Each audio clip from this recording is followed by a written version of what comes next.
사랑하고 만나고 싶은 프라미스 성도 여러분, 좋은 아침입니다. 어제 하루 주 앞에 나와 예배를 드리며 주님께서 각 사람에게 주신 위로와 사랑이 코비드-19으로 인해 어려움을 겪고 있는 모든 분들에게 큰 힘이 되었으리라 생각됩니다. 오늘도 하나님께서 주신 하루를 시작하면서 주 앞에 나와 새벽 제단을 쌓는 모든 성도님들을 주님의 이름으로 축복하면서 8월 10일 월요일 새벽 예배를 시작하도록 하겠습니다. 이 시간 찬송가 510장 하나님의 진리 등대 510장 하나님의 진리 등대 다 같이 찬송하시겠습니다.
하나님께서 우리에게 주신 말씀은 이사야 23장 1절로 18절까지 말씀입니다. 이사야 23장 1절부터 18절까지 말씀입니다. 우리가 다 같이 말씀을 받들어 읽도록 하겠습니다. 두로에 관한 경고라. 다시스의 배들아, 너희는 슬피 부르짖을지어다. 두로가 황무하여 집이 없고 들어갈 곳도 없으며 이 소식이 기띔 땅에서부터 그들에게 전파되었습니다. 바다에 왕래하는 시돈 상인들로 말미암아 부요하게 된 너희 해변 주민들아, 잠잠하라.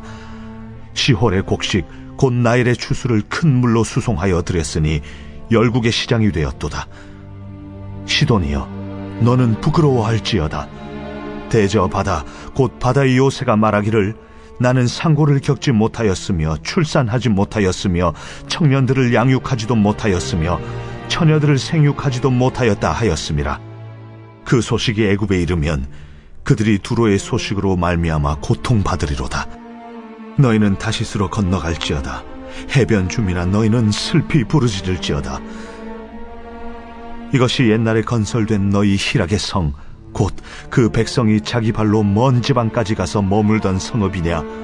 면류관을 씌우던 자요, 그 상인들은 고관들이요, 그 무역상들은 세상의 존귀한 자들이었던 두로에 대하여 누가 이 일을 청하였느냐?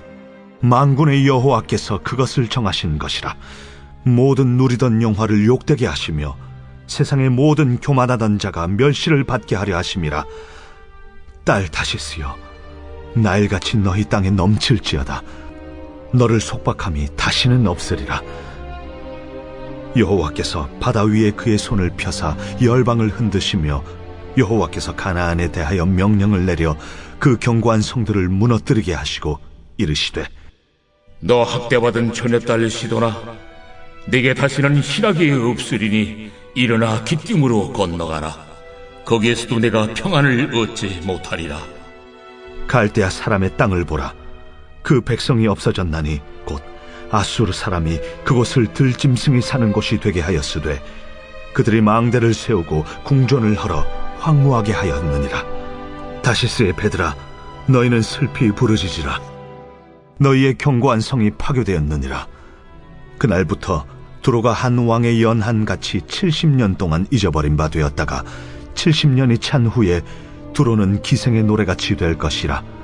잊어버린 바 되었던 너 음녀여, 수금을 가지고 성읍에 두루 다니며 기묘한 곡조로 많은 노래를 불러서 너를 다시 기억하게 하라 하였느니라. 70년이 찬 후에 여호와께서 두루를 돌보시리니 그가 다시 값을 받고 지면에 있는 열방과 음란을 행할 것이며 그 무역한 것과 이익을 거룩히 여호와께 돌리고 간직하거나 쌓아두지 아니하리니 그 무역한 것이 여호와 앞에 사는 자가 배불리 먹을 양식, 잘 입을 옷감이 되리라. 오늘 하나님께서 우리에게 주신 말씀을 가지고 부유한 두로의 몰락, 부유한 두로의 몰락이라는 제목으로 여러분과 말씀을 나누길 원합니다. 우리는 지금 코비드-19을 통해서 우리의 삶 속에 많은 것들이 변하고 있음을 우리는 느끼고 있습니다. 정말 코비드-19 전후를 생각해 보면 정말 모든 것이 바뀌고 있지 않나라고 생각할 만큼 변화의 속도를 우리는 느낍니다. 사람들이 보통 외식을 하기 위해서 식당을 갔다면 이제는 테이크아웃을 하고 또 테이크아웃을 주문을 하는 그 방법 또한 전화로 그리고 전화기의 앱으로 딜리버리를 하게 됩니다. 뿐만 아니라 일하는 그 직장 또한 오피스가 아닌 집에서 일을 모두 다 하고 있고 학생들은 수업을 학교가 아닌 집에서 공부를 하고 있습니다. 이런 모습은 정말 우리가 그전에 생각하지 못했던 모습입니다. 팬데믹이 아니었다면 결코 일어날 수 없는 일이었을 것입니다. 또한 한 가지의 변화는 무엇이냐면 바로 모든 사람들이 건강이 얼마나 중요한지를 깨닫게 되었다는 것입니다. 그전에는 건강이야 당연히 있는 것이고 조금 관리하면 좋아지는 것이라고 생각했습니다. 그래서 사람들은 힘 닿는 데까지 잠을 안 자서라도 열심히 일을 하자라고 생각했습니다. 그러나 지금은 뭐니 해도 건강이 최고다. 공부를 잘 못해도 대학을 못 가도 직업을 잃는다고 해도 건강하면 된다. 이러한 사람들의 가치관, 삶 속에 중요하게 생각하는 가치관이 많이 바뀌고 있는 모습을 봅니다. 그뿐만 아니라 사람들은 어떤 지역에 대한 생각들도 많이 바뀌고 있는 것 같습니다. 옛날에는 미국에 산다 그러면 모두 다 부러운 눈빛으로 생각했습니다. 근데 이상하게 코비드-19을 통해서 미국에 산다 그러면 모두들 걱정합니다. 특별히 맨하탄이라고 하면 모두들 부러운 눈빛으로 야, 거기 가봤어? 모두 다 이렇게 이야기했습니다. 뉴요커라고 하면 세계의 중심이라고 일컫는 도시에서 화려한 삶을 살고 또 거기서 아침마다 일어나서 조깅을 하고 브런치를 먹으면서 또 출근하고 퇴근하고 나면 식당에서 우아한 식사를 하는 모습을 우리 모두 다 떠올렸습니다. 그런데 코비드-19이 터지고 난 뒤 맨하탄은 더 이상 세련되거나 화려한 도시로 사람들은 여기지 않습니다. 오히려 팬데믹 이후에 모든 것이 무너져 버린 재앙의 땅으로 인식되어져 버리고 있습니다.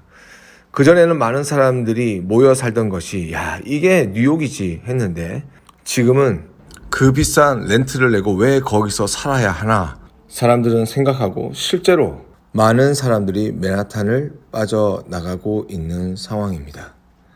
이러한 모습을 볼 때 세상의 가치는 영원한 것이 없다라는 것을 알 수 있습니다. 한 개인도, 꿈도, 성공도, 또한 거대한 도시도 이렇게 하루아침에 보이지 않는 바이러스로 인해 무너지고 바뀌는 것을 우리는 봅니다. 아마 10년 뒤에는 세계의 경제의 중심이 뉴욕이 아니라 또 다른 곳이 되지 않을까 우리는 자연스럽게 예측할 수 있습니다. 오늘 본문에서도 영원할 것 같았던 경제와 무역의 도시였던 두로와 시돈의 멸망을 하나님께서는 말씀하십니다. 두로와 시돈은 이스라엘 북쪽 해안에 있는 도시들로서 해양 제국과 동방 제국을 연결하는 통로에 있었습니다.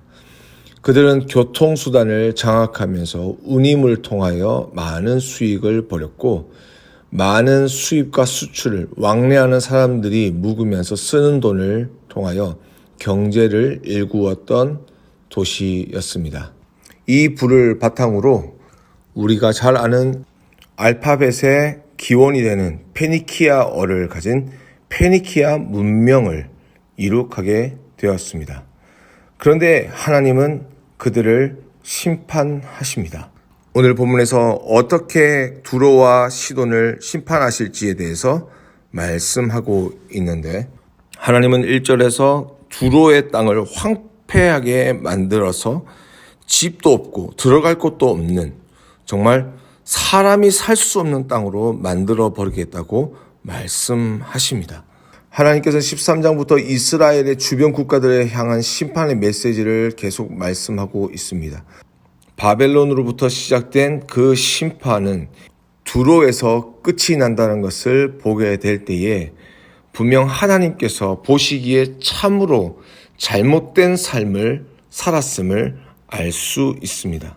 그래서 이사야뿐만 아니라 두로에 대한 심판의 메시지는 아모스와 요엘과 스가랴와 에스겔에서 나타나는데 에스겔서 28장 12절부터 15절의 말씀을 보면 두로의 상업적인 수완이 정말로 사탄적인 능력과 방불할 정도로 기세가 등등하여서 허영과 자만으로 가득 차 있었다라고 그들을 평가하고 있습니다.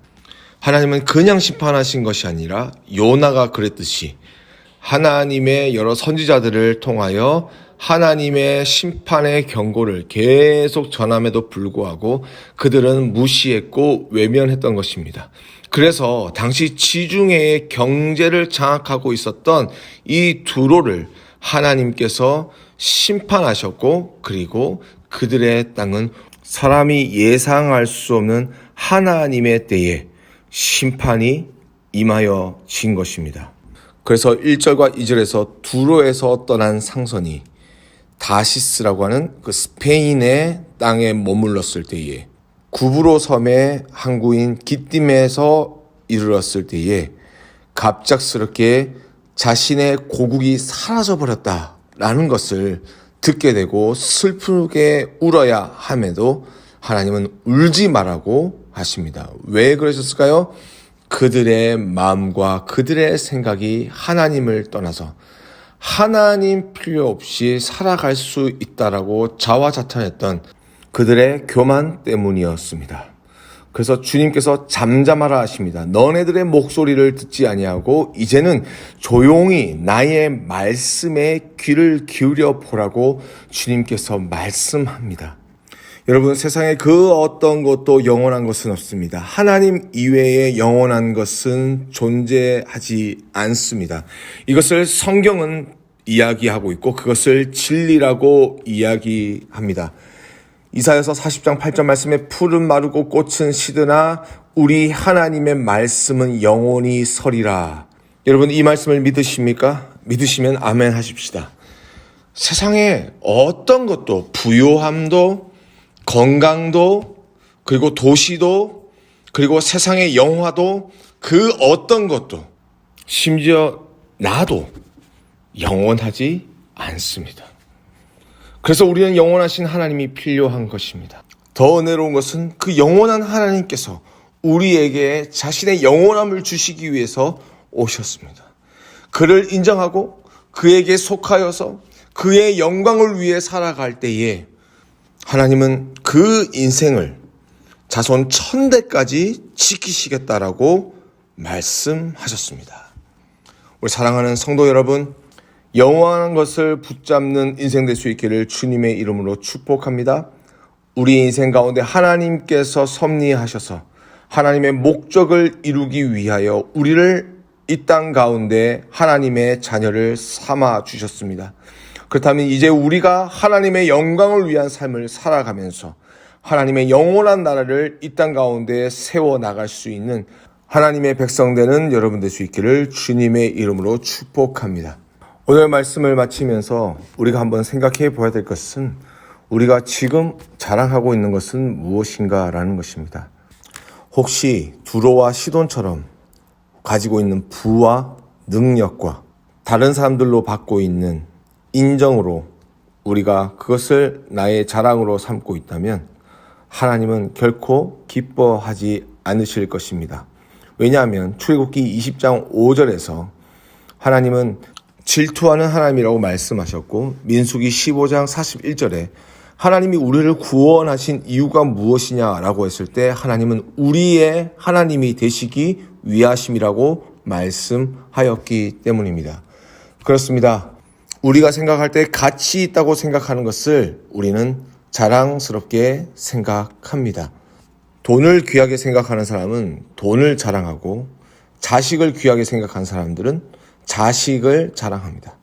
그리고 내가 하는 일에 대해서 자부심이 강한 사람들은 그 직업을 아주 자랑스럽게 생각합니다. 그러나 성경에서는 그것을 영원하다라고 말하지 않습니다. 그 말은 무엇입니까? 세상 속에서 가장 귀한 것이 다른 것이 있다라고 우리에게 가르쳐 주고 있는 것입니다. 그것이 무엇입니까? 바로 하나님입니다. 우리가 잘 아는 찬송가 94장 주 예수보다도 더 귀한 것은 없네. 이 곡을 만들었던 조지는 당시 어려운 가정 형편 가운데 갑작스럽게 얻게 된 라디오 프로그램에 출연하게 되면서 노래를 한 곡 불렀는데 그때 부른 것이 큰 호응이 되어서 방송국으로부터 정기적인 출연을 요청받게 됩니다.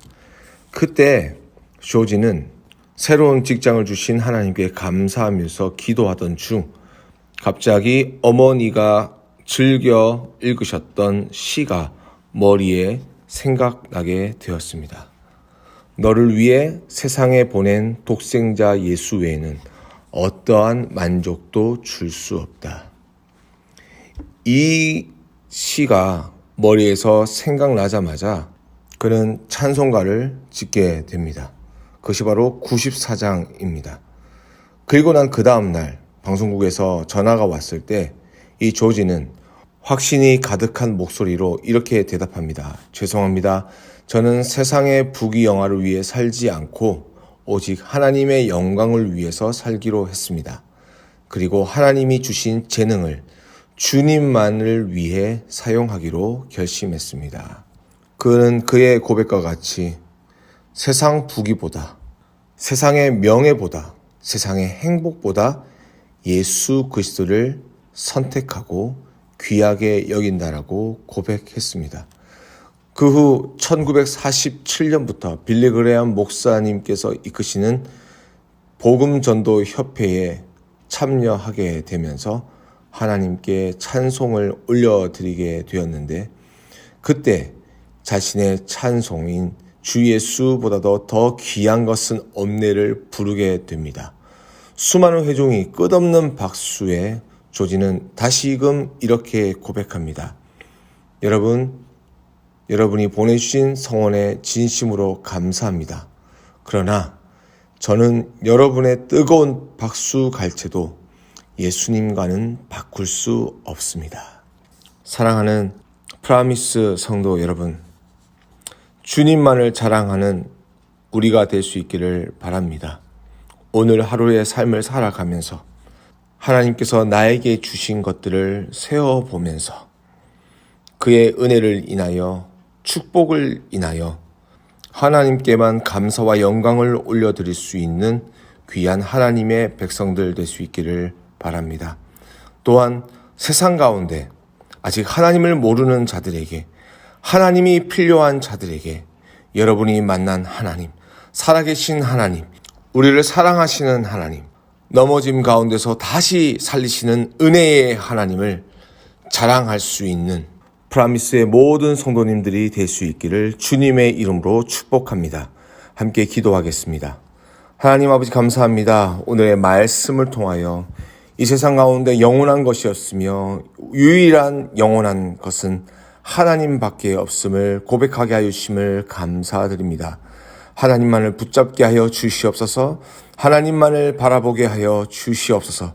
우리에게 더욱더 굳건한 믿음을 허락하여 주셔서 세상 가운데 하나님을 인하여 기뻐하며 감사하며 하나님께 영광 올리게 하여 주시옵소서. 그래야 해서 우리의 삶 속에 정말 우리가 사랑하고 원하고 바라는 그 모든 것들이 하나님이 되시는 이 믿음의 역사가 이 아침에 나와 기도의 제단을 쌓는 모든 성도들에게 임하게 하여 주시옵소서. 예수님의 이름으로 기도드렸습니다. 아멘. 하늘에 계신 우리 아버지여, 이름이 거룩히 여김을 받으시오며 나라가 임하옵시며 뜻이 하늘에서 이루어진 것 같이 땅에서도 이루어지이다.